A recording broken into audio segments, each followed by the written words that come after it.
Hello people, welcome और welcome back to my channel. This is Neetu Revaliya here and अब मैं हूँ CA student with inter group 1 cleared and BCom graduate भी हो चुकी हूँ। मैंने बीकॉम ऑनर्स भी अपनी इसी साल कंप्लीट कर ली है। To be very honest, college और सीए मुझसे मैनेज नहीं हुआ, इस वजह से शायद मेरे वो 2 अटेम्प्ट लग गए। मई 23 में तो मैं काफ़ी श्योर थी कि मैं नहीं कर पाऊंगी। मैंने जैसे ही एग्ज़ाम दिए मेरे को श्योरिटी थी कि बहुत ही ख़राब गए हैं, कोई चमत्कार ही होगा अगर मैं पास हो गई तो। बट उसके बाद मैंने दिए नवंबर 23 के एग्ज़ाम्स, जिसके लिए मैंने कॉलेज से छुट्टियां ली काफ़ी सारी, और इसी चक्कर में मुझे डिबार कर दिया मेरे 2 एग्ज़ाम्स में। मेरा कॉलेज काफ़ी स्ट्रिक्ट है अटेंडेंस के लिए, तो उन्होंने मुझे 2 एग्ज़ाम्स में बैठने ही नहीं दिया। तो देखा जाए तो मैं ना ही ढंग से कॉलेज कर पा रही थी और ना मेरे से सीए क्लियर हो रही थी। It was the worst feeling, to be very honest.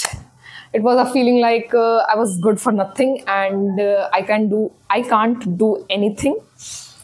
तो काफ़ी वर्स्ट फेज था वो, क्योंकि मई 23 में मेरे चांसेस थे कि मैं पास हो जाती। बट जब मैंने अपने मार्क्स देखे, मार्क्स आए थे 139, मतलब 137, 139, 6 मंथ के गैप में 2 मार्क्स का डिफरेंस, 6 महीने की मेहनत। मन में बार बार आ रहा था कि ये 6 महीने क्या मैंने सिर्फ 2 मार्क्स की ही पढ़ाई की थी। तो बहुत बुरा फील हो रहा था। बट फिर इवेंचुअली मैंने ट्राई किया वापस से कॉलेज, थोड़ा कॉलेज गए, थोड़ा पढ़ाई की, वापस से अपने आप को रेडी किया कि कोई बात नहीं, नेक्स्ट अटेम्प्ट के लिए ट्राई करते हैं, गिव अप नहीं करते हैं, अच्छे से मेहनत करते हैं अब की बार फिर से।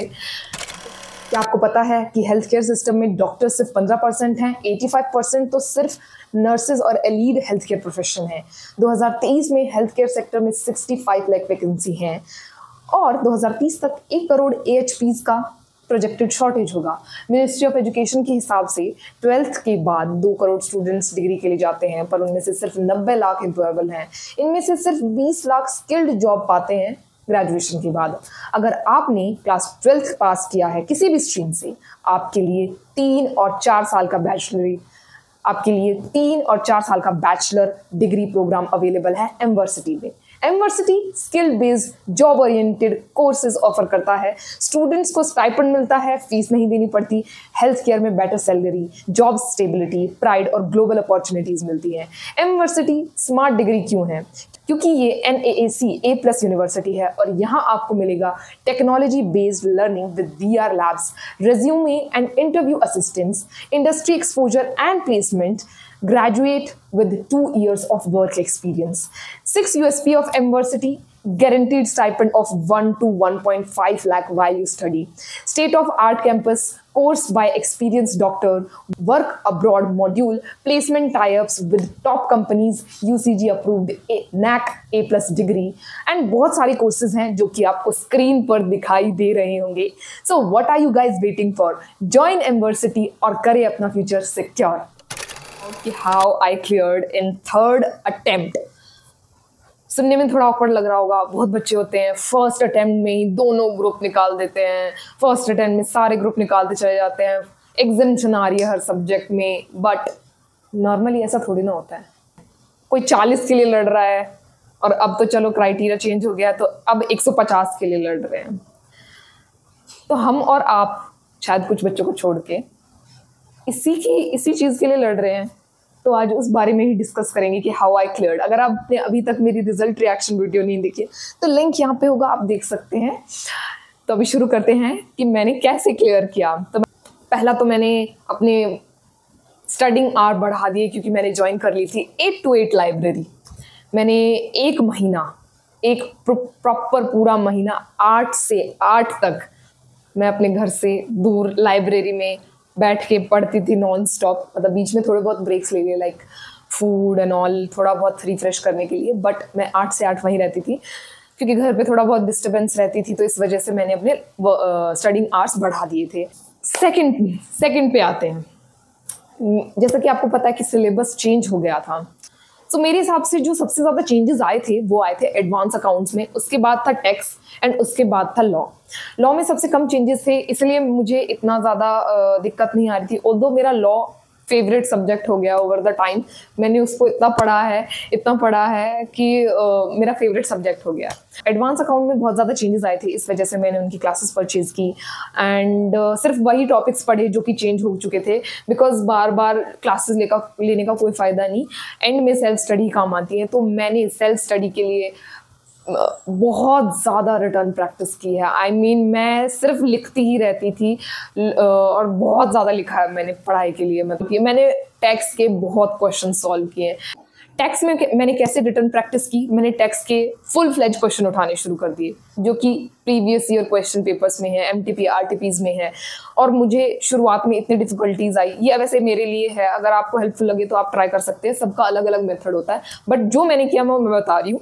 मैं फुल फ्लेज क्वेश्चन उठाती थी, मैं उसकी 10 की पहले तो ऐसा हुआ कि 10 की 10 एडजस्टमेंट ही नहीं आ रही है मुझे, तो मैं हर एक एडजस्टमेंट को एक नोटबुक में नोट डाउन करती थी, उसकी शॉर्ट नोट बनाती थी, और ऐसे ऐसे करके धीरे धीरे नेक्स्ट क्वेश्चन में भी, क्योंकि बहुत सारी एडजस्टमेंट बार बार रिपीट होती रहती है, तो वो मुझे याद होने लग गई। और वही इंपॉर्टेंट एडजस्टमेंट होती है जो कि हमेशा वही घूम फिर के आती रहती है, और ऐसा ही एग्जाम में हुआ। एग्जाम अब की बात नॉर्मल से थोड़े से इजी थे, तो वही एडजस्टमेंट जो बार बार पूछी जाती है वही आई हुई थी। तो मैं जहाँ भी मुझे कोई न्यू एडजस्टमेंट किसी क्वेश्चन में दिखती थी, मैं नोट्स में उनको कंसाइज वे में लिख लेती थी। और मैंने एग्जाम से पहले मैंने कोई क्वेश्चन प्रैक्टिस नहीं किया था। एक दिन तो अब की बात तो 3 दिन मिले थे, तो उनमें मैंने कुछ क्वेश्चन जो मुझे ऐसा लग रहा था कि एक दिन पहले कर लेने चाहिए, काफ़ी अच्छे क्वेश्चन हैं जो कि सारे इंपॉर्टेंट एस्पेक्ट कवर कर रहे हैं, मैंने वो क्वेश्चन प्रैक्टिस किए। उसके अलावा मैंने टैक्स में सिर्फ अपने बनाए हुए नोट्स को रेफर किया कि मॉड्यूल के मैंने बहुत क्वेश्चन सॉल्व किए। इन शॉर्ट मैंने बहुत क्वेश्चन सॉल्व किए,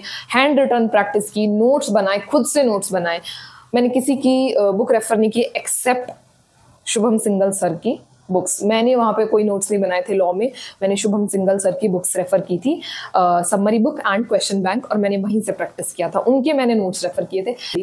तो मैंने मॉड्यूल को भी पढ़ा है, मैंने मॉड्यूल को सबसे पहले पढ़ा है, to be very honest.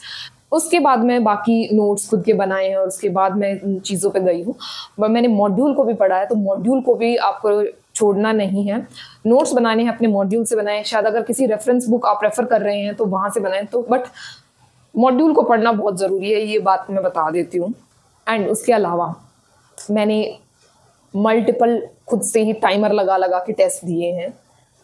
And सबसे बड़ी मिस्टेक मेरी अब की बार ये रही कि मैंने जो टेस्ट दिए वो मैंने खुद से दिए और खुद से ही चेक किए, क्योंकि जो टेस्ट वगैरह होते हैं उनकी हमको की मिल जाती है, MTP RTPs वगैरह, और बाकी भी इंटरनेट पे काफ़ी टेस्ट अवेलेबल हैं, तो मैंने कहीं से परचेज़ नहीं किए, मैंने खुद ही टेस्ट दिए, खुद ही उनको इवैल्यूएट किया। तो सबसे बड़ी मिस्टेक मेरी ये रही कि मैंने उनको इवैल्यूएट किया, शायद मैंने अपने आप को ज़्यादा मार्क्स दिए उन टेस्ट में। इसी वजह से मैंने सोचा था कि लॉ में मेरे काफ़ी अच्छे मार्क्स आएंगे। इनफैक्ट मैंने लॉ में एग्जेम्पशन एक्सपेक्ट की थी, जो कि दूर दूर तक नहीं आई। I mean, क्योंकि मेरे एग्जाम लॉ के बहुत अच्छे गए थे, मुझे ऐसा लग रहा है शायद मैंने सेल्फ इवैल्यूएट किया अपने आप को लॉ के एग्ज़ाम के लिए, और मैंने कुछ ज़्यादा ही अपने आप को मार्क्स दिए थे जब मैं टेस्ट दिया करती थी। तो मुझे ऐसा लग रहा है कि अगर आप टेस्ट दे रहे हैं तो उनको सेल्फ इवैल्यूएट ना करें, उनको किसी टीचर से ही चेक कराएं, तब आपको अपनी गलती ज़्यादा अच्छे से पता चलेगी एंड आपको पता चलेगा कि कहाँ आप लैक कर रहे हैं। तो मैं आपको ये सजेशन और दूंगी, खुद से टेस्ट अपने चेक ना करें। मैंने ये मिस्टेक की, शायद इसी वजह से आज एग्जाम्पशन मैं सोच रही थी बट नहीं आई। एग्जाम्पशन कहाँ थी और मेरे 49 मार्क्स आए थे लॉ में। So next point is little interesting, although मैं इस चीज़ पे बिलीव तो करती हूँ बट कभी अपनी लाइफ में अप्लाई नहीं किया था, दैट इज मैनिफेस्टेशन। तो स्टोरी कुछ ऐसी है, छोटी सी स्टोरी है। मेरी टेबल पे मैंने एक अखबार लगा रखा था ऐसे ही कवर करने के लिए, और उस अखबार की एक ऊपर वाली जो हेडलाइन होती है, एक जगह इंटर लिखा हुआ था। आई डोंट रिमेंबर कि वो क्यों लिखा हुआ था, क्या से, बट मैंने जैसे ही उसको देखा मैंने उसके आगे पास लिख दिया। और मैं रोज जाती अपनी टेबल पे बैठती 8 to 8 और मैं उसको देखती, इंटर पास। मैंने आज से पहले कभी नहीं किया था ये, और ना ही मैं मतलब इंटरेस्टेड थी कि क्या मैनिफेस्टेशन, ठीक है होता होगा, किसी के साथ होता है, बट मैंने माना, कभी अप्लाई नहीं किया इस चीज़ को। बट अब की बारी मैंने ये चीज़ की और मैं पास हो गई, तो मुझे लगता है बहुत अच्छा इम्पैक्ट पड़ता है। मैं रोज़ उसको देखती थी इंटर पास को, तो शायद मैं मोटिवेट होती रही कि ये तो अब की बार अचीव करना ही है। तो ये भी एक फैक्ट है। Okay, this one is really really true. मैं भी और आप भी शुरुआत में एम करते हैं एग्जाम्शन, बट एग्जाम आते आते हमारा ये हो जाता है 40 आ जाए, कैसे ना कैसे 40 आ जाए, 40 चाहिए 40।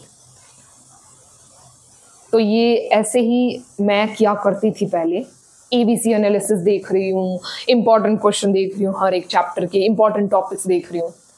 एक तो चैप्टर पूरा पढ़ना है, चैप्टर का ABC एनालिसिस कुछ नहीं होता, आई नो, मतलब टू सम एक्सटेंट होता है ये चीज़ ABC एनालिसिस में, लेकिन पढ़ना सब होता है। ऐसा नहीं कि B और C स्किप ही कर दिया, सिर्फ A पढ़ के जा रहे हैं बिकॉज हमको लगता है A से हमारे आ जाएंगे मार्क्स, ऐसा नहीं होगा, पढ़ना सब पड़ेगा। तो मैंने ये चीज़ सीखी है कि ये जो वीडियोस होती हैं, ABC एनालिसिस देख लो, इंपॉर्टेंट टॉपिक्स देख लो इस चैप्टर के, सिर्फ ये पढ़ के जाओ 40 आ जाएंगे 55, प्लीज़ बहुत हो गया, ये मत करो, इससे कुछ नहीं होगा। Previous year question paper solve किए मैंने, MTP RTPs previous year question paper, ये तो मैंने बहुत सॉल्व किया। जैसा कि मैंने आपको पहले बताया कि मैंने नोट्स कैसे बनाए थे अपने टेक्स्ट के, मैंने प्रीवियस ईयर के क्वेश्चन पेपर ही सॉल्व किए थे। वहाँ पे मुझे जो जो पॉइंट्स दिखते चले गए, मैं उन्हीं को मार्क करती रही, और मैंने बहुत इस तरीके से मैंने बहुत क्वेश्चन सॉल्व किए, मैंने टेक्स्ट के बहुत क्वेश्चन सॉल्व किए। मैं अपने आप को इतना अंडर कॉन्फिडेंट मान रही थी ना, टू बी वेरी ऑनेस्ट। मैंने अपने मार्क्स जब लिखे थे ना, सोचे थे, तो मैंने सोचा था 45 आ जाएंगे। मैं इतना अंडर कॉन्फिडेंट थी, मैं इतना डरती थी टेक्स्ट से फ्रॉम द वेरी बिगनिंग। मैं अब मेरी आप पहले भी वीडियो देखोगे ना, मैं ये कहती थी टेक्स्ट बहुत हार्ड है, नहीं होता मुझसे, टेक्स्ट बहुत हार्ड है। एंड इनफैक्ट मेरे जो लोएस्ट मार्क्स आए थे, एक बार शायद मेरे May 23 में शायद मेरे 21 मार्क्स आए थे, 21 to 58 पहुंचने में मैं अंडर कॉन्फिडेंट मानती हूँ, अभी भी अपने आप को टेक्स्ट में अंडर कॉन्फिडेंट मानती हूँ। जब मैंने देखा ना कि मेरे लॉ में 49 है बट मेरे टेक्स्ट में 58 आए हैं, मुझे लगा कि यार कुछ ज़्यादा ही मैंने मेहनत की इस चीज़ पे, और वो रंग लाई भी, बट मैं अपने आप को कितना कम समझ रही थी इस चीज़ में। लॉ में भी नहीं आए मेरे इतने मार्क्स जितने मेरे टेक्स्ट में आ गए, क्योंकि मैंने उस पर इतनी मेहनत की। तो कॉन्फिडेंस भी रखना है अपने ऊपर, ये भी बहुत इंपॉर्टेंट है। ऑप्टिमिस्टिक नीतू यही सोच रही है कि yes we cleared it, and अपनी मेहनत से क्लियर किया है, एंड जो भी है अपने हर्डल्स खुद से क्रॉस किए हैं, बहुत अच्छे, तुमने पास किया, तुमने गिव अप नहीं किया। और मैं आप सभी को भी कहूँगी पॉजिटिव रहो, और पॉजिटिव ही सबको कहो, क्योंकि नेगेटिव में क्या ही रखा है। तो इसी के साथ मेरी ये वीडियो एंड होती है। होपफुली आपको पसंद आई होगी, आपको पसंद आई हो तो लाइक कमेंट शेयर सब्सक्राइब कर देना।